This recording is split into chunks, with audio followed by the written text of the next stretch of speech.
the world's #1 podcasting platform for African stories. Hi, everyone, and welcome to our panel today for International Podcast Day 2023 on the global intersection between traditional media and podcasting. I'm sitting here today with some of the most exciting panelists I've gotten to meet and been inspired by across the industry here on the continent, and I'd love to have them introduce themselves to you. First, we have Paulo from South Africa. Paulo? Hi, Molly. Thank you so much for this opportunity. And once again, Afripods doing the most amazing thing for podcasters on the continent. My name is Paulo Dias. I am the head of audio innovation for a company called Ultimate Media. We are a specialist radio and audio agency, and we work with brands in the country and help them maximize the impact of their radio campaigns, whether it be traditional radio, generic advertising, podcast, streaming, and integrating radio presenters as influencers into their existing marketing. Amazing. Thank you so much and welcome. Muzhinga from Zambia, what's going on? Can you introduce yourself, please? Thank you very much for having me on this panel, Molly. My name is Muzhinga Kankinda. I'm a media and communication professional from Zambia. So I work as a content writer, a freelance journalist, a blogger, an author, and I'm also a web novel writer. And yes, I'm also the co-founder of Acastar Consultancy. It's a research and writing startup. Well, thank you, Muzhinga. And I mean, I am definitely a fan of some of your writing across podcast hosts and podcast sessions. So I've been looking for your work across the continent, and I'm excited to have you here. And Richard from BBC right here in Kenya, can you introduce yourself to our listeners, please? Yeah, thank you so much, Molly, for having me being part of this panel. I'm Richard Kagoe. I work as a senior journalist for BBC Africa.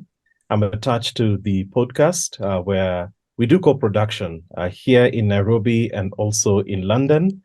So I'm a producer and also get the chance to regularly host the program, which is mainly presented by the veteran presenter, Audrey Brown. You might have listened to her for so many years. She's been presenting the flagship radio program for the continent from the BBC in London.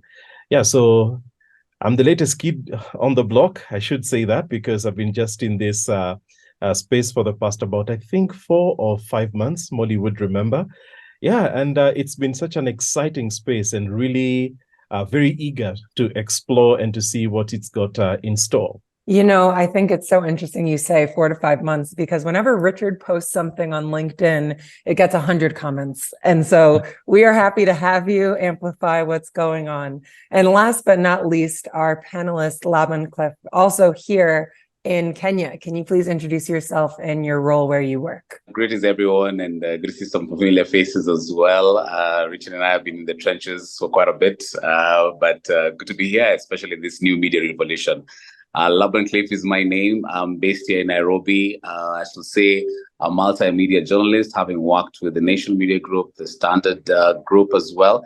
And right now, of course, just trying my hand in the bit about podcasting. I run a show called The Headhunter. Of course, we'll shortly be launching the Headhunter podcast that looks at the talent opportunities for, young executives as they grow. But more than that, I consider myself a future of media evangelist, seeing that I'm also a Reuters Fellow and a Wincott Fellow from the University of Oxford.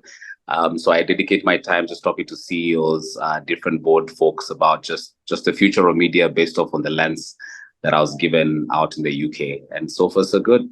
That's an incredible way to start out this session, really talking about what the future of media is. And I think for that, I want to dive into the first question for you, Richard. So with BBC, the approach that you've kind of mentioned was this digital first storytelling. Why are you passionate about this way of telling stories, and how have you seen that change over recent years in your career?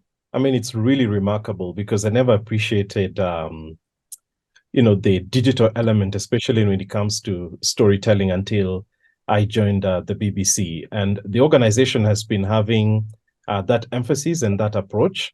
I think it's partly informed by global trends in terms of how people are consuming content, and specifically within the news space. So a lot of people are now finding their news a lot digitally, looking at various online offerings. And I think as an organization, it was important for us to be more responsive to the changing trends and the patterns, especially from our audience, and now how we align that. So it's an interesting mix because we've got the linear formats, the traditional radio and television, and you would say to a certain extent online, where we are big and massive.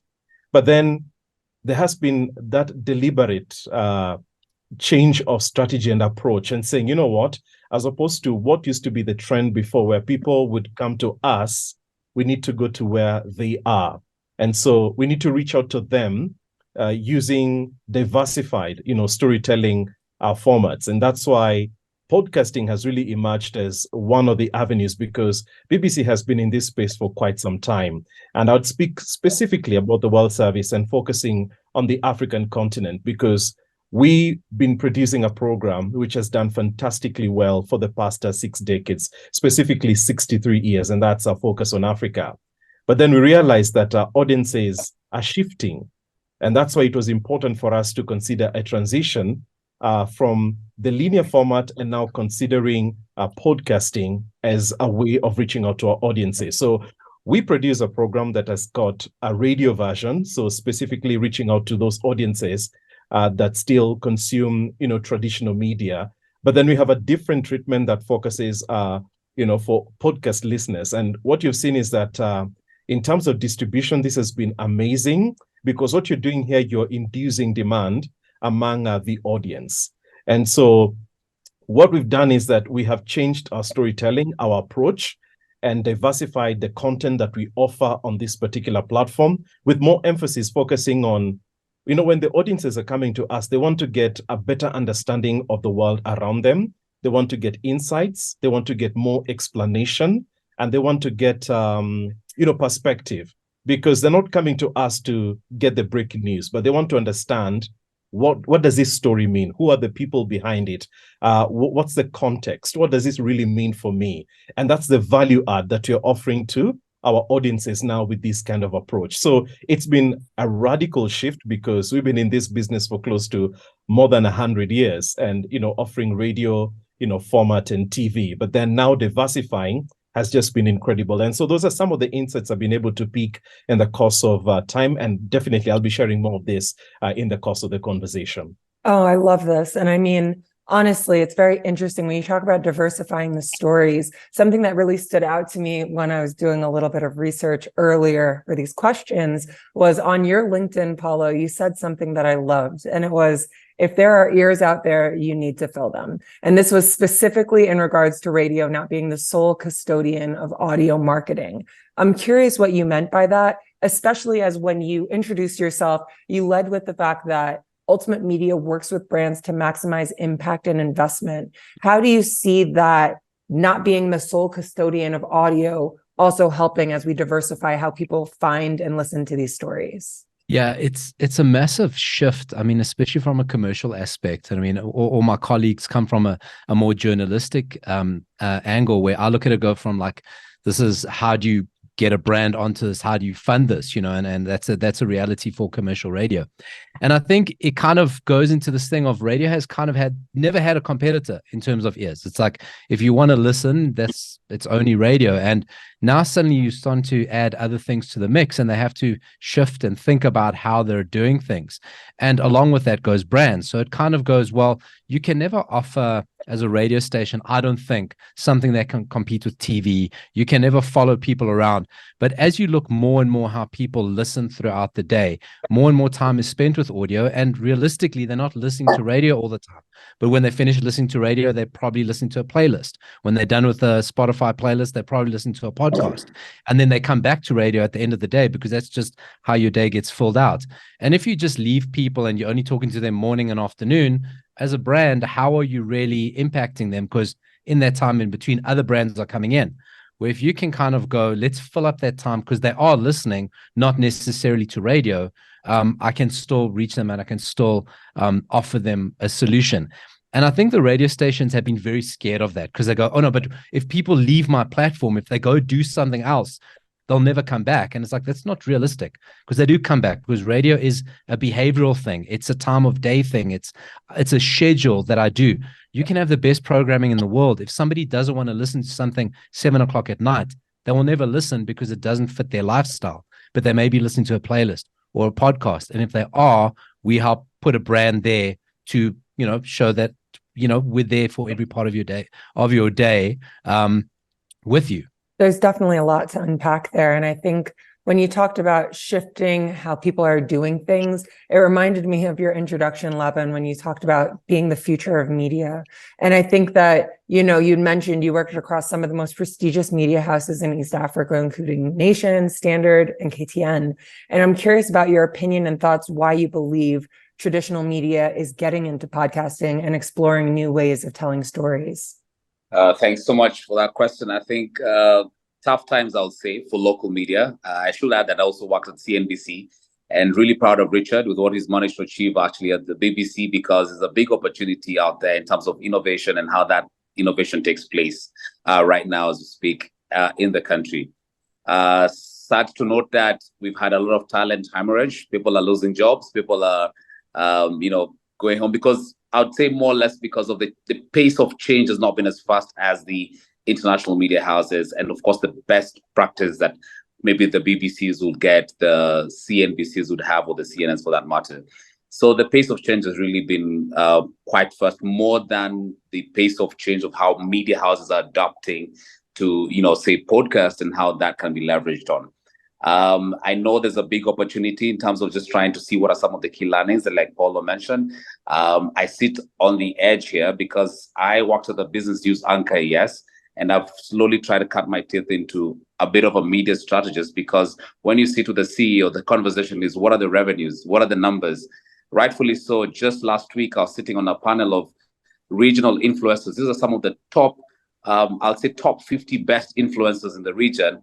And a number was thrown out there. And I know for sure if my CEO was sitting there and had that, he would actually cringe in his seat. For instance, Coca-Cola has dedicated, 40% of its budget, not on mainstream media, but of influencers who are across, podcasting and across digital platforms. And that's really scary because, if you're sitting on the board level and you're looking at paying salaries and you're saying, okay, wait a minute, if one of the top brands is not even thinking about you for the next 1 year, and they've turned their attention into podcasters, into influencers, then there's something that really needs to shift, and it has to shift very fast. So I think for me, it's just trying to draw examples. I mean, it's not all doom and gloom. I think there's some good hope in terms of like seeing the smaller media houses, particularly the local media houses in the region, are changing very fast, and they're adapting very fast to this wave of change. Perhaps could be better so that we save on those jobs, but also the challenges on the journalists or the would-be the veteran radio, broadcasters, for instance, to change and see, okay, how do I create my audience, and how do I have my audience now on my podcast level? And knowing that I don't have to be on radio at 5 a.m. in the morning, I can actually have my own, have my own content online. Even with a guest, they're saying, just let's have a recorded interview as well, and we can play it much later. So I know it's a bit different, if I would say, for the regional media houses. But there's those who have changed fast are actually surviving. Those who haven't, there's a bit of, losing of jobs here and there, people going back and trying to re-strategize.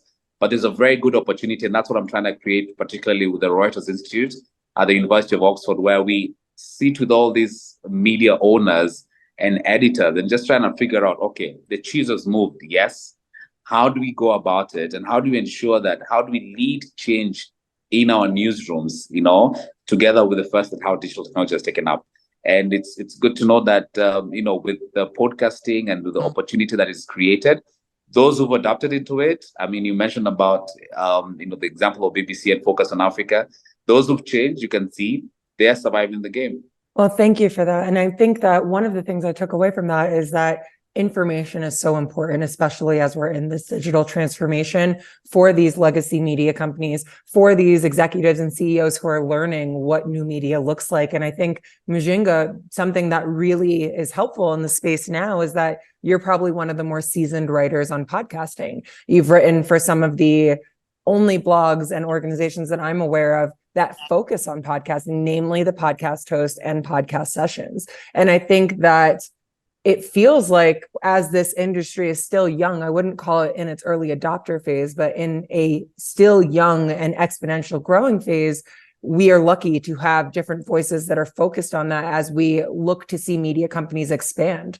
So I'm curious, how did you develop your focus on podcasting, and why did you choose to write on podcasting for these organizations? Because like Richard said, we're now finding news digitally and differently. And I think that also extends to journalism. Thank you very much for that question. So I started writing when I was in primary school. It was a form of expression for me, but I developed a passion for audio storytelling and its potential to reach diverse audiences when I was at school. So we had this course in that academic quarter where we had to create a radio show, we had to create a TV show, and submit it at the last at the finals.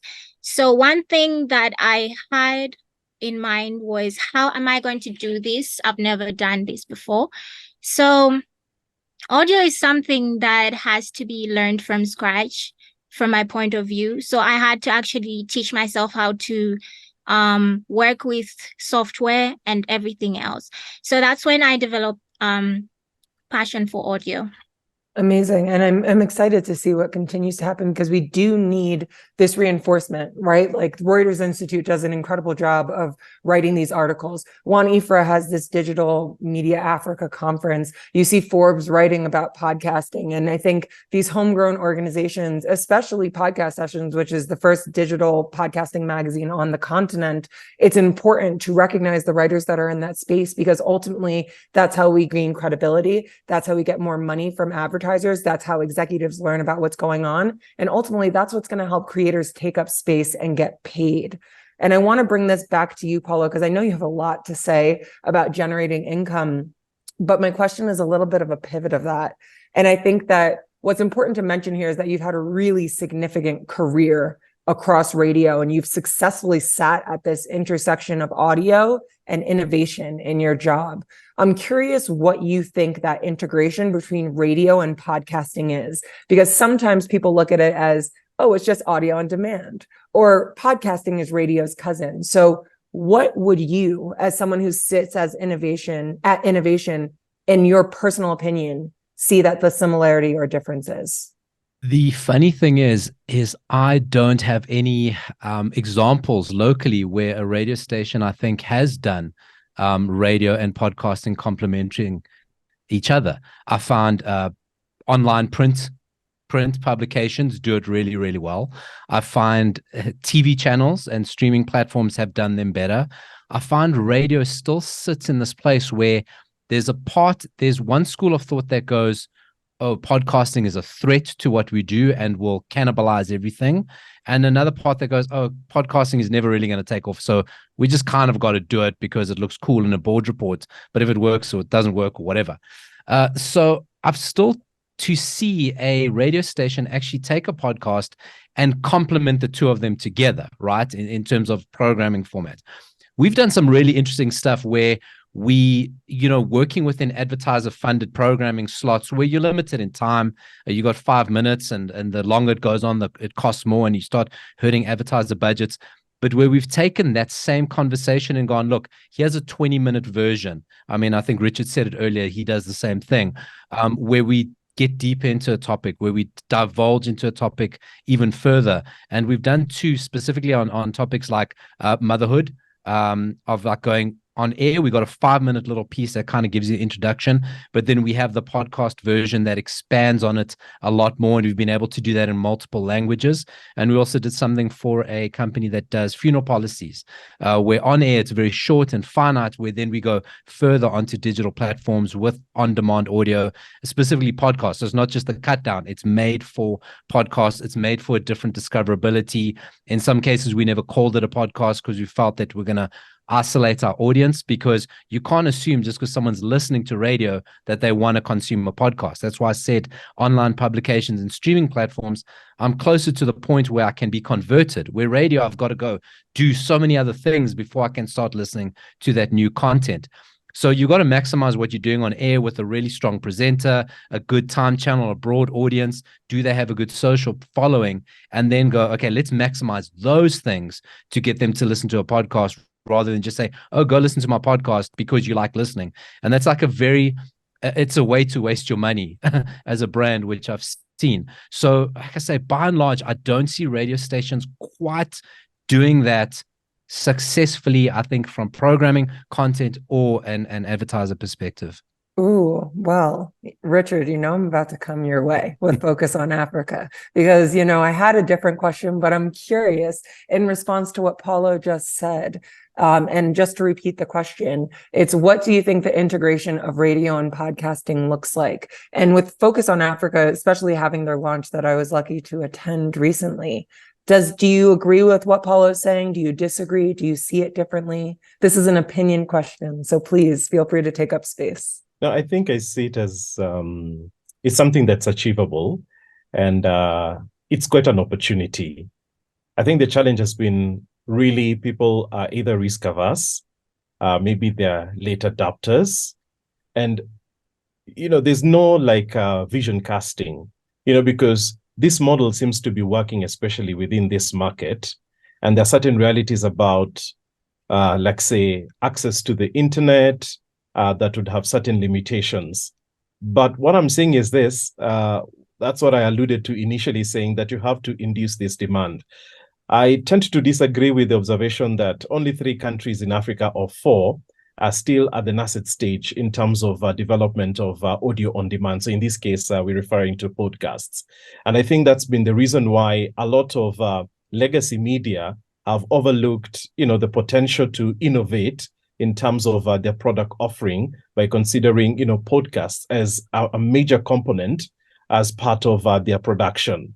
So I think it's just either, getting used to routine and, being comfortable within your comfort zone, as it were, and then just telling yourself that probably this is something that will happen in the future. But you see, you literally have to create the future as an innovator. And just looking at what we have done with Focus on Africa, it's just been incredible. You'd have these people who are so stuck to 60 years of, consuming content in a certain way. But when you look at the realities in terms of consumption patterns and, trends in terms of how people are engaging with content, then that tells you that this would be the time for you to make the leap of faith, or else then you would run the risk of becoming obsolete in the future. And that's now what has informed us taking this strategy. I mean, it was a risky one. I mean, really, you can imagine. But then what we are saying is that we'd rather have, ourselves, getting into the mud right now, but then it's a matter of time, because then we'd have perfected our craft in a couple of years by the time everybody else within the market has decided that they need to venture into this space. And I think that's what I can say. And one of the things that maybe Molly I could mention is that I found to be quite, striking for me being within this space is that, I'm able to measure how people are engaging with my content. I don't know whether that would have been achievable in a linear format. And one of the things that we've been able to do as Focus on Africa, just being very responsive to our audiences based on what they want to consume. I think it was very difficult to do that within the radio space because you literally be groping in the dark. But right now with digital analytics tools, I think that has really helped us a great deal in terms of how we reach out to our audiences. Because, for instance, if it's within an editorial meeting and we're using tools such as Google Trends, TweetDeck, CrowdTrangle, you're able not to tell what is it that people are searching for online, what are the questions that they are asking, and then you're able not to tailor make your content specifically to address those issues. And that's how now you're able to have longevity and you're able to become relevant in the market. Absolutely, Richard. That's really poignantly said. And I think, something that I fundamentally agree with everything you said, just to be clear on that. And I think that something that also provides perspective in an industry is being challenged by those thoughts. And I think, Muzhinga, this is actually how you and I met each other, that you had written an article that I think held a very strong position on what was right or what was wrong or what could have been done better. And that's actually how I reached out to you. So I'm curious, as we pivot a little bit in your opinion, in what ways does podcasting challenge and potentially expand traditional media as a journalist or writer, rather? Traditional media and podcasting can actually coexist in harmony.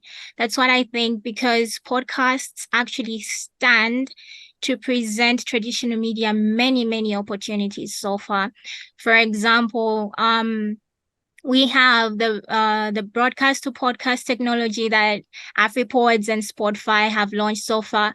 That makes podcasts actually breathe life into radio by making sure that they stay relevant, they have evergreen information that people can actually access anytime, anywhere. And the other fact is that we have radios that are losing audiences due to digital media, and podcasts can actually help radio stations actually retain those audiences, and it can also make them reach a wider audience and also give them many options for monetization.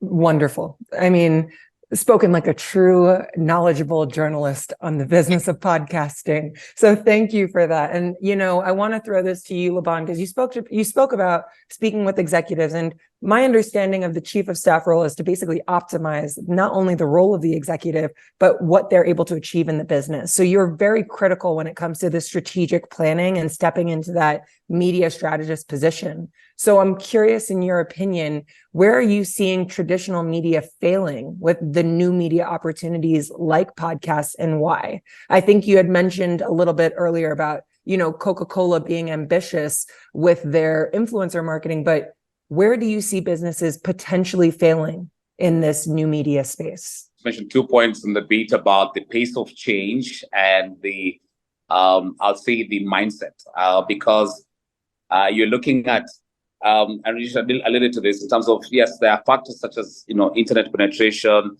how accessible is it for, your audiences to have either a feature phone or a smartphone, or what's the opportunity out there for, people just to exactly enjoy consumption of the use of the audio platforms. Now, needless to also mention that Kenya for today, I mean, the figures were about still, I think, about 65 to 70%, still hanging on to radio, for just largely on the rural spaces. So there's still a chunk of the population that's still out on radio. But now the challenge on this side of the equation, where you're looking at future of media and sitting with executives who are trying to chart a path for the organizations for the next 5 years, is yes, we'd sit with, say, the BBC Academy, for instance, and say, okay, let's look through this crystal ball and say, where is this future going to be like? Are we going to lose this 65% audiences on radio, and where are they going to go to? So once you have that fact, then I think the conversation now shifts, and it says, okay, wait a minute. So are we going to change this as first? So looking at that pace, that's the first inhibition. And also just the bit about people just saying, okay, wait, I've been doing this for 5-10 years. What do you mean it's going to change? I mean, things are just going to be as they were. So I'd say that mindset and the speed of change has not been kind of the best. But you realize that is also a conversation that, it's really out there. But if the advertisers have already given you such indications, then that's why you have the boards, and yes, you have management trying to say, stamping their foot and saying, guys, we have to innovate, and we have to innovate now. But the pace of change, for instance, among the food soldiers, for instance, has been quite difficult. But is there hope? Yes, thanks to Afripods. You mentioned about the partnership as well with Spotify. There's a bit about the BBC Academy I mentioned. There's the knowledge partners, the knowledge sharing with the Reuters Institute. So I feel like there's already concerted efforts among its partners and players to actually help and say, what, guys, if you're going to go this far, we're going to give you a grant. We're going to help you to change or train your journalists from just thinking radio or TV or newspaper to thinking future of media. I think that as we learn and become more knowledgeable about what is happening on the continent with podcasting, which really lays in more data discovery, we're going to understand, in my opinion, that due to the strength of the audio culture on this continent, we have a real potential to become the largest podcasting market in the world.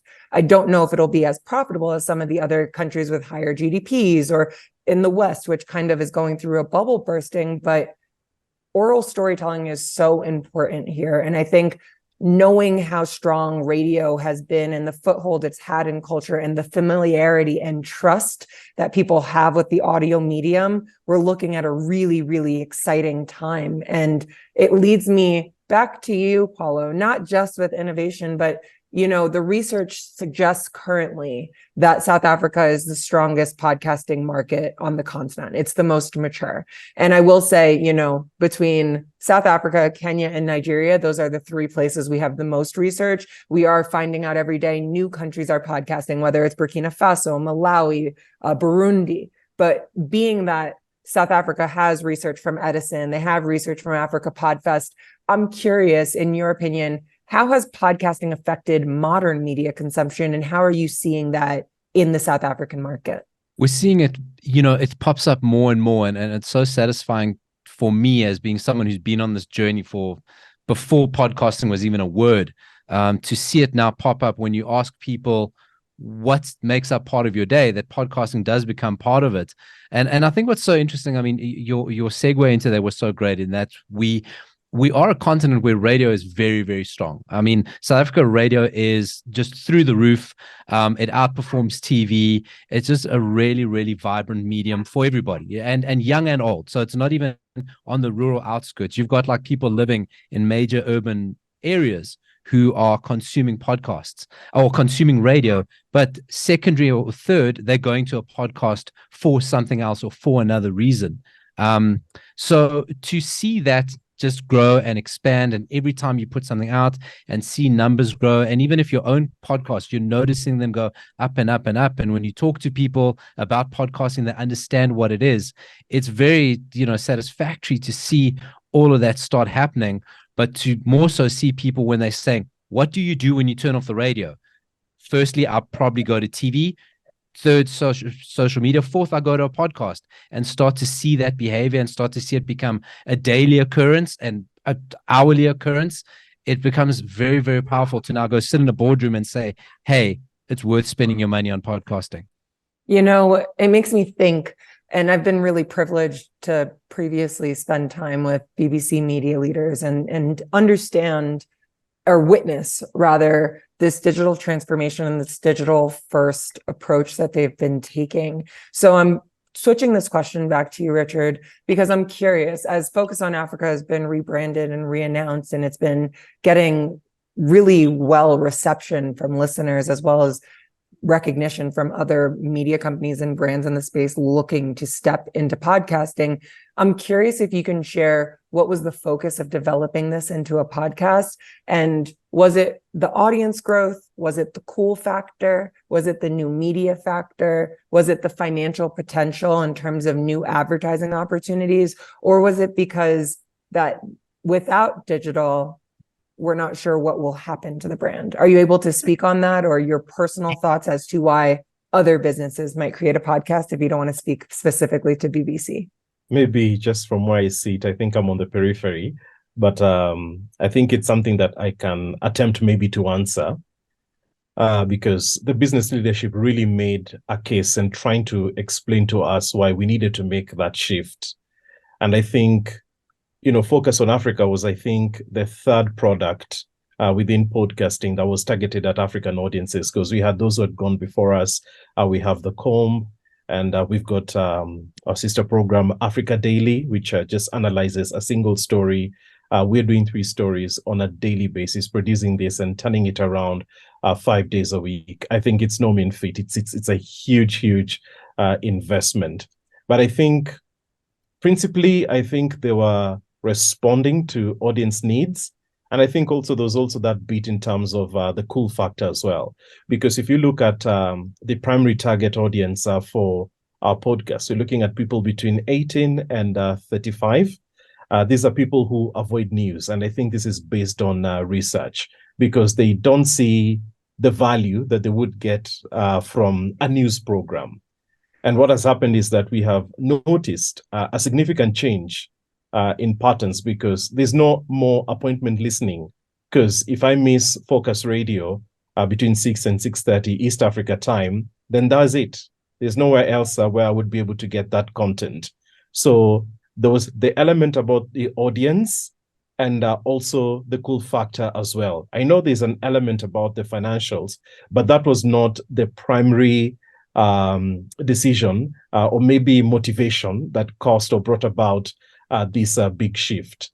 And so I think it's important because we have a core responsibility to our audience, which is basically to keep them updated and providing them information that gives them context and helps them, make better decisions and have a better understanding of the world, as I mentioned, a little earlier. But I think it was majorly driven by those two issues, because you want this to be sustainable, and then also at the same time, you want to be relevant to the audiences that you have been serving over the years. It's so interesting because from some preliminary, analysis that was done, it's so interesting to see that a lot of people from the diaspora have been major consumers of a Focus on Africa in the past couple of months. Now, these are audiences that would not ordinarily be reached through the linear formats. So if you see the markets in the US becoming the lead, parts of Europe and also Latin America, I found that to be quite intriguing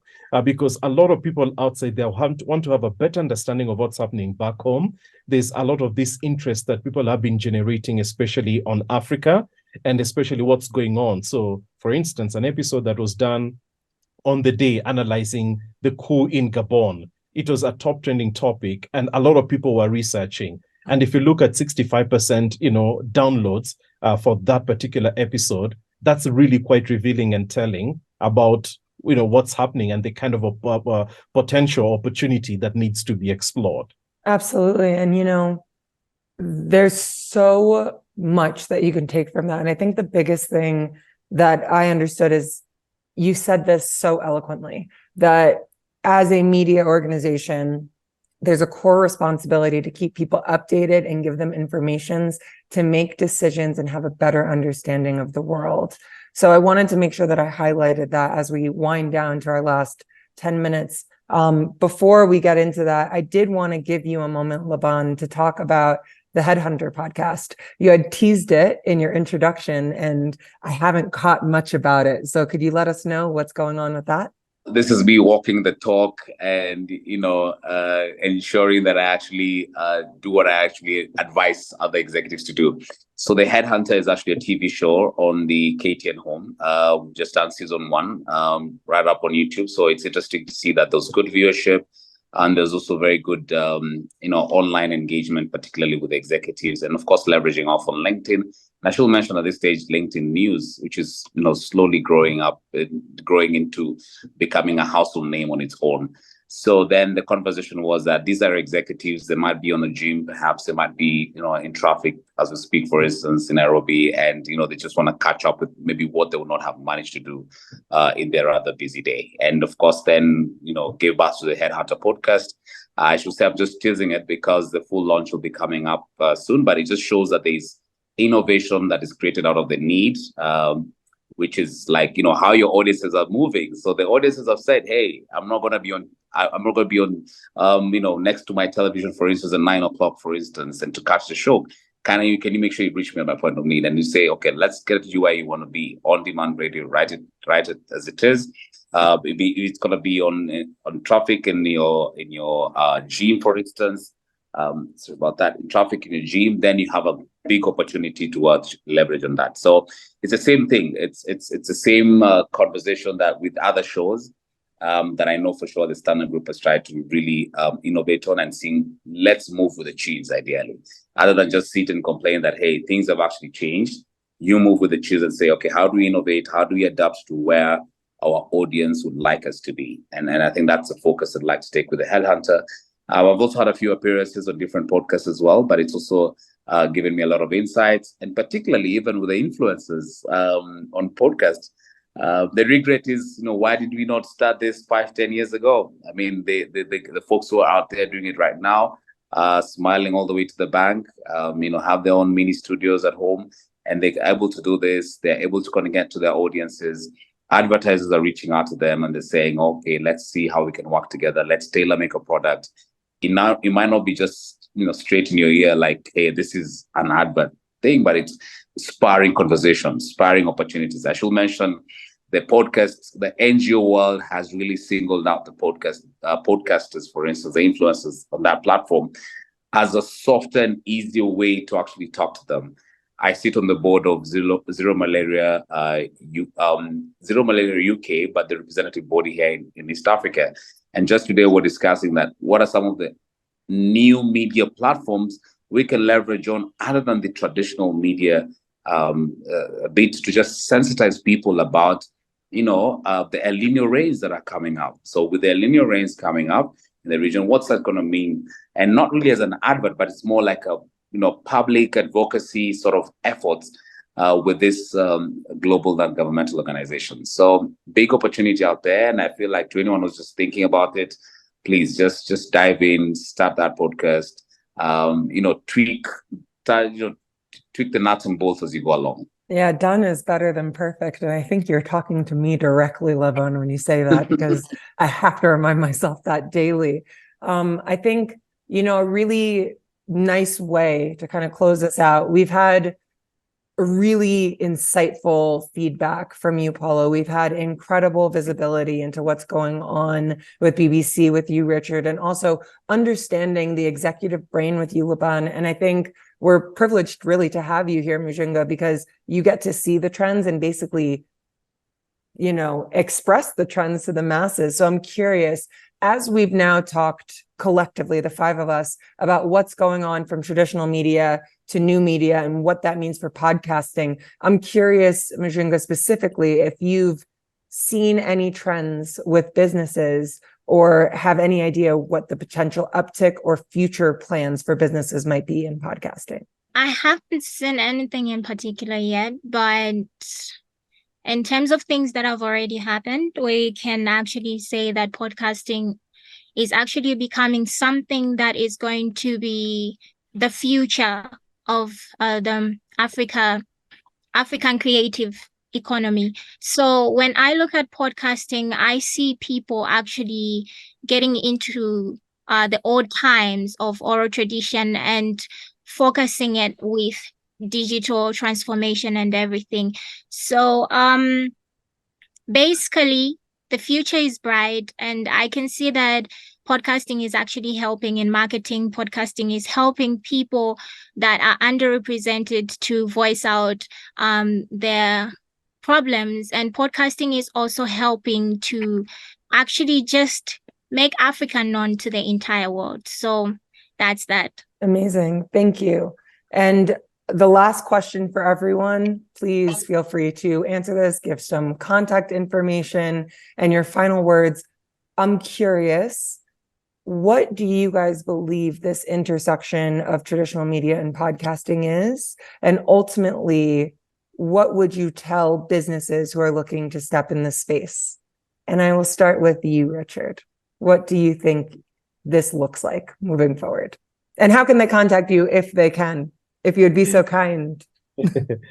Yeah, this is what I'll say, Molly. For people within the traditional media space, and especially radio, they shouldn't see podcasting as a competitor, but they should see it as a way of complementing your offering that you're providing your audiences with in terms of content. So it's important for them to adapt. If they don't, they will perish. And that would be my word of caution for media managers. Yeah, this is not the time to be on contemplation mode. This is the moment for you to make a decision, for you to be ahead of the pack. And I think there's always that benefit of being an early adopter, because then you've got the head start. Well, you can find us on BBC Sounds. It's a major streaming media and audio download services. We are across many other distribution channels where everybody gets their podcast. Yeah, and then you can reach out to me on Focus on Africa podcast at bbc.co.uk. Thank you. And same question to you, Laban. How do you see this intersection for podcasting and traditional media, and how can our listeners find you? Well, thanks so much. I actually have gained so much insights as well from this. The intersection is here. It's real. It's happening. I just laid out figures out there based off on what some of the global players are thinking about. There's always the thinking that maybe the pace of change will not be as fast in this side of the world, but it's great to see that Africa is really leading the world as well in terms of the adoption and the penetration levels on this on-demand radio. I would urge anyone who's listening, who's already doing it, please continue doing it. Make sure it's the very best. The audio qualities, I know we can get to the nitty-gritties about the sound and everything. If you're starting, use your phone. I know there's always that inhibition about, I need the proper mixer, I need a proper microphone. But I think that if you can just hit the ground running, there's a big opportunity to improve as you go along. To the partners, to the advertisers out there, I think there's an opportunity towards trying and encourage more people to actually leverage on these platforms. To the media managers, it's sink or swim. This is a time, this is opportunity, run with it. Laban Cliff on all social media platforms. On email, can quickly get me on labancliff@gmail.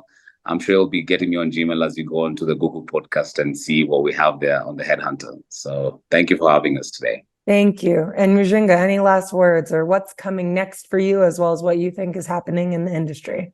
Like what Richard said, podcasts are popular now, but the most important thing that traditional media experts and corporations should look at is the fact that Africa has like the youngest and largest population of youths so far. And these are people that are attracted to podcasts at the moment. And if they lag behind in trying to get these audiences into their side, then they'll definitely be behind in this digital transformation. And I can be found in social media, Muzhinga Kankinda, and I have a blog, 100 Mirrors. Thank you, Muzhinga. And last but not least, Paulo, if there's any final last words, if you have any opinions as to what will be happening during this digital transformation intersection, or anything you'd like to share, the floor is yours. So I went to this very fancy conference in the States about 10 years ago called the Radio Convergence Conference. And it was probably about 100 odd radio station owners in the room, and they all very pleased with themselves. And a guy gets up, and his job title was he's a cool hunter, right? So he analyzes trends. So he goes into San Francisco, for example, before their problems, and kind of goes, what's going to be the cool new areas? What do we look for? And he said to a couple of hundred radio owners, said, radio's not cool. He says, if you think you're cool, forget about it. Because that's not the reason people by and large listen to radio. They listen to radio because you're real and you're storytellers. And it stuck with me to go that that's so true, because as new mediums come along, and whether it's podcasting, WhatsApp has completely changed in the past 10 years. Twitter is now X and they're different. TikTok has come on the scene. But what people do well on all of those is they tell stories. And I think as radio people, we are inherent, natural-born storytellers. And I think we have to always remember that. Stop trying to be cool. Be real and tell a story. And I think, to the point that we're such a young continent, and I'm going to be contrary, because even though we're talking digital, I think the real growth in podcasts is going to mean let's start taking it into the real world. So do our podcasts become events? Do we do live sessions? Can we integrate QR codes into promoting our podcast? What can we put in the real world that people can engage with and touch and bring them into our podcast world? So don't think almost of your podcast as the final destination. Think of your podcast as this entire journey and universe. And I think that's going to be the real thing. Let us start getting out into the real world in front of people with our podcast. Stop trying to be cool and just tell people a story and get that story to people in the easiest way. Looking for me, I'm Paulo Diaz on LinkedIn. That's where I'm professional. On all my other stuff, I'm the fool, but I'm on LinkedIn, and all my contacts and links you can find through there. Amazing. I mean, this has been such a privilege for me. I feel so honored to be in this room. And I think that the value that the four of you have added to International Podcast Day and this conversation is immeasurable. So for our listeners, especially those who are working at traditional media companies, the message is to meet people where they are. It's time to diversify storytelling. Podcasts are a major component of production, and we are all giving people information. Give it to them how they want it. Thank you so much. Happy International Podcast Day 2023. I'm Molly Jensen. I'm the CEO of Afripods, and please find all of our panelists and speakers on LinkedIn or their preferred communication methods. Thank you so much.